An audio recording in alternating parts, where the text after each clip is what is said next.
उन्होंने बात की कि लोग 300 जंगे लड़े। क्यों भाई, हम क्यों लड़े 300 जंगे? क्यों लड़े हम?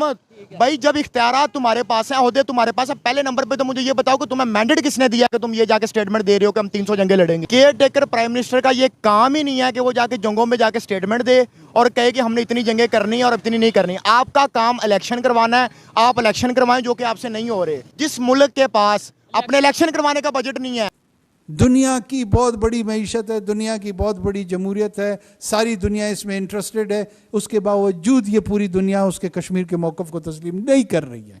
हमारे जो केयरटेकर प्राइम मिनिस्टर हैं उन्होंने क्या कहा है कि 300 टाइम्स हम वॉर पे जा सकते हैं कश्मीर को लेकर, तो फिर क्या तैयारी है आपके ख्याल से? क्योंकि एस्टेब्लिशमेंट तो अभी भारत से टर्म्स बेहतर करने की बातें कर रही है, तो आपके ख्याल से केयरटेकर प्राइम मिनिस्टर इनको सूझी क्या? भी सूझी नहीं है इनको, इनकी सूझी हुई है, वो चक्कर है। और उसी के कारण क्योंकि डेट। नमस्कार दोस्तों, प्यारा भारत वन में आपका स्वागत है। दोस्तों, पाकिस्तान की केयरटेकर प्रधानमंत्री ने कश्मीर पर एक ऐसी स्टेटमेंट दे दी है जिसे सुनकर आपका भी माथा घूम जाएगा। एक ऐसा प्रधानमंत्री जिसे ओका पता है ना पोका। पाक के केयरटेकर प्रधानमंत्री काकड़ का कहना है कि हम कश्मीर के लिए इंडिया से 300 बार जंग लड़ने के लिए तैयार हैं। तो दोस्तों, इसके जवाब में पाकिस्तान की जनता ने ही उसे उसकी औकात दिखा दी है। तो चलिए दोस्तों, इंटरेस्टिंग वीडियो को शुरू करते हैं। क्यों लड़े हम? भाई जब इख्तियारात तुम्हारे पास है, ओहदे तुम्हारे पास है, पहले नंबर पे तो मुझे ये बताओ कि तुम्हें मैंडेट किसने दिया कि तुम ये जाके स्टेटमेंट दे रहे हो कि हम 300 जंगे लड़ेंगे? उसमें ये थोड़ा सा एक पॉइंट आ जाता है ना कि शायद वो ये कहते हैं कि ऐसी स्टेटमेंट देने से कश्मीरियों के साथ हम एक इजहार करेंगे। एस्टेब्लिशमेंट तो अभी भारत से टर्म्स बेहतर करने की बातें कर रही है, तो आपके ख्याल से केयरटेकर प्राइम मिनिस्टर इनको सूझी क्या? भी सूझी नहीं है इनको, इनकी सूझी हुई है, वो चक्कर है। और उसी के कारण क्योंकि डेट भी ऐसी थी जहां पर सरेंडर इन्होंने खुद ही किया था। सर्दियों का टाइम भी है, समझ सकते हैं कि कभी हो जाता है ऐसा। तो डेट भी वैसी थी जहां पर ये पहले इनके 90-95 हजार लोगों ने पैंटें उतार कर हमारे सामने सरेंडर किया था। आप तो भूल ही नहीं होंगी, मुझे याद है।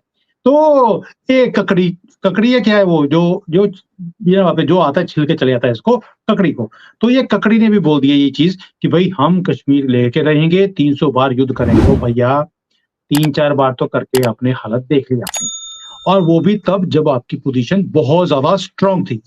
आज की डेट में आपकी पोजीशन ये हाल है कि भाई टीटी भी आपसे संभल नहीं रहा, हर रोज आपके ऊपर हमले हो रहे हैं और आपकी पतलून वो खुद उतार के और लटका के दिखाते हैं, देखो हमने कितने लोगों की पतलून लटका दी। पाकिस्तान के care taker prime minister Anwarul हक काकड़ ने कश्मीर असेंबली में जाके एक बड़ी हैरान कर देने वाली स्टेटमेंट दी। उन्होंने बोला है कि हम कश्मीर के लिए इंडिया से 300 जंगे लड़ने के लिए तैयार हैं। और क्या वाकई में पाकिस्तान की पब्लिक 300 जंगे लड़ने के लिए तैयार है, और वो भी इंडिया के साथ, जबकि इस टाइम पे हम भूख के साथ जंग लड़ रहे हैं? अस्सलाम वालेकुम जी। वालेकुम सलाम। दिलशाद भाई, ये जो आपने स्टेटमेंट आपने भी सुनी होगी और बहुत ज्यादा वायरल है, पाकिस्तान के सोशल मीडिया पे वायरल है।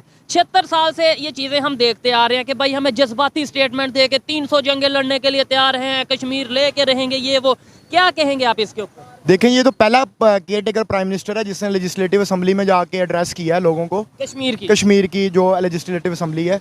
लेकिन पहले नंबर पे तो हम देखते हैं ना कि केयर टेकर जो प्राइम मिनिस्टर है उसकी ड्यूटीज़ क्या होती हैं। केयर टेकर प्राइम मिनिस्टर का ये काम ही नहीं है कि वो जाके जंगों में जाके स्टेटमेंट दे और कहे कि हमने इतनी जंगें करनी है और इतनी नहीं करनी। आपका काम इलेक्शन करवाना है, आप इलेक्शन करवाएं जो कि आपसे नहीं हो रहे। पाकिस्तान के अंदर जो नेशनल असेंबली डिसॉल्व हुए को 3 महीने से ज़्यादा टाइम हो गया है। आप मेहरबानी फरमाकर आइन पे अमल करवाएं, इलेक्शन करवाएं। ये काम उस प्राइम मिनिस्टर का है जो कि पीछे वोट लेके आता है, जिस पास मैंडेट होता है। तो आप मेहरबानी फरमाकर ऐसे स्टेटमेंट्स ना दें कि हमें उसके बाद इस स्टेटमेंट्स को लेकर सफर करना पड़े बाद में। और ये स्टेटमेंट देखें, उन्होंने तो स्टेटमेंट दे दी, वहाँ पे शायद वक्ती तौर पे जो लोग मौजूद थे उन्होंने अप्रिशिएट भी किया होगा, वाह जी वाह कितनी मोहब्बत का इजहार कर रहे हैं कश्मीर से। लेकिन इंटरनेशनल लेवल पे ये स्टेटमेंट गई है, पाकिस्तान के लोगों तक पहुंची, इंडिया के लोगों तक पहुंची। वो लोग क्या सोचेंगे कि एक साइड पे पाकिस्तान के 3 बार प्राइम मिनिस्टर रह चुके हैं मियां नवाज शरीफ साहब, उन्होंने ये स्टेटमेंट दिया कि भाई मैं तो इंडिया के साथ अच्छे रिलेशन चाहता हूँ। उन्होंने बल्कि जिक्र किया वाजपेयी साहब आए, उन्होंने बोला मोदी साहब आए मेरे दौर में। और एक साइड पे ये केयर टेकर गवर्नमेंट के जो प्राइम मिनिस्टर है ये कह रहे हैं 300 जंगे लड़ेंगे। बेनज़ीर भुट्टो के दौर के अंदर भी मामला बेहतर होने की कोशिश हुई थी। उसके बाद नवाज शरीफ साहब का, मैं नवाज शरीफ का क्रिटिक्स हूँ, लेकिन इस मामले के अंदर मैं उनको सपोर्ट करता हूँ कि वो पाकिस्तान और इंडिया के रिलेशन बेहतर करना चाहते हैं।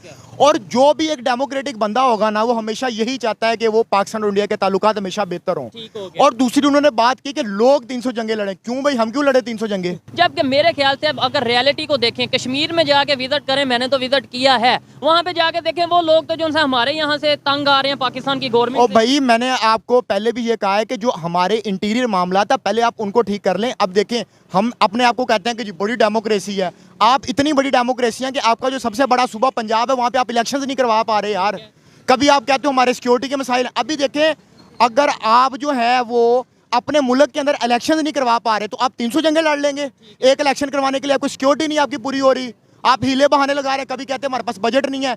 जिस मुल्क के पास अपने इलेक्शन करवाने का बजट नहीं है, वो मुल्क का जो केयर टेकर प्राइम मिनिस्टर है वो ये डिमांड कर रहा है जी हम 300 जंगे लोग लड़े। क्यों? वो भी इंडिया के साथ जो दुनिया की 5वीं बड़ी इकानमी है। अब कुछ लोग ये कहेंगे भाई जंगे जो सी हैं वो इकानमी से नहीं जज्बे से लड़ी जाती हैं, तो फिर शायद इसका फिर ये मतलब ओ होगा भाई कि पहले- जज्बे से लड़ी जाती हैं। ये जो लोग मिसालें देते हैं पुराने जमानों की, मेरे भाई अगर वहां से एक बंदा तलवार लेके निकलता था, यहाँ से भी एक बंदा तलवार लेके निकलता था, दोनों के पास असला एक तरह का होता था। अब यहाँ से आप तलवार लेके निकला है, 100 बंदे भी, एक बंदा उधर खड़ा हो जाए क्लैशनकोव वाला तो वो 100 को मार देगा। आपने पहले असले के मुकाबले के अंदर आपने अपने आप को तैयार करना है। और आप टेक्नोलॉजी में दिलशाद भाई जंग की बात ही नहीं करनी। मैं इस चीज से एग्री करता हूँ कि भाई मैं ओपनली कहता हूँ कि इंडिया से मुकाबला करना है, लेकिन टेक्नोलॉजी में मैं कहता हूँ, एजुकेशन में, हेल्थ में, इंफ्रास्ट्रक्चर में, आईटी में, उधर को कोई नहीं आता। क्या बेहतर होता कि भाई असेंबली में खड़े होकर ये कहते हैं कि भाई जंगों का दौर खत्म हो गया है, अब हम इंडिया से मुकाबला करेंगे टेक्नोलॉजी में। यकीन माने मैं भी अप्रिशिएट करता, और इवन इंडिया के लोग भी ये देख के हैरत भी उन्हें होती है और खुश भी होते कि यार क्या नाम लेते हैं, हेल्दी कंपटीशन का सोच रहा है पाकिस्तान। आज हम जो सा वही बात कर रहे हैं, जंग की वो बात कर रहे हैं, टेक्नोलॉजी की, और अब वो हंसते हैं, अब वो परेशान नहीं होते। यार असल में आजकल जो जंग है वो बेसिकली चाली टेक्नोलॉजी की रही है। इकोनॉमी की जंग चल रही है आजकल, जो कि एक मॉडर्न एरा के अंदर हम जहाँ पे रह रहे हैं, यहाँ पे जंग का एक हेल्दी कंपटीशन होना चाहिए। आप टेक्नोलॉजी में करें, आप आईआईटी जैसा एक इंस्टीट्यूट यहाँ पे बना के दिखा दें, आप कहेंगे जी हमने इंडिया का मुकाबला किया, हमने आईआईटी जैसा एक इंस्टीट्यूट बना दिया। हमारी कोई ऐसी फॉरेन पॉलिसी हमें नजर आनी चाहिए जिससे हमें पता लगे कि हम उनका मुकाबला कर रहे हैं। कि ये स्टेटमेंट की तो मुझे भी समझ नहीं आई कि ये किस उन्होंने सेंस में बात की है कि बारामूला भी हमारी फ्रंट लाइन है, डिफेंस लाइन है, उसके साथ साथ आसाम का जिक्र किया उन्होंने, छत्तीसगढ़ का जिक्र किया। तो ये सारी चीजें तो समझ से बाहर है। उन्हें अपने मुल्क के ऊपर ध्यान देने की जरूरत है, अपने मुल्क के अंदर देखने की जरूरत है। जिस तरीके से प्रॉब्लम चल रही है पाकिस्तान के अंदर, जो मुआशी सूरत हाल है पाकिस्तान की जो पॉलिटिकल जो सिचुएशन है वो भी आपके सामने है। एक बड़ा लीडर जो है जेल के अंदर पड़ा हुआ है, एक के ऊपर अभी केसेस चल रहे हैं, वो नवाज शरीफ जिसकी बात कर रहे हैं आप, वो भी अदालतों के धक्के खा रहा है। तो ये सारा एक सिनेरियो जो है वो तो अजीबोगरीब बना हुआ है। लोग जो हैं वो अलग से परेशान है, कारोबार बंद पड़े हैं, कोई काम नहीं चल रहा, लोग बेरोजगार हुए पड़े हैं।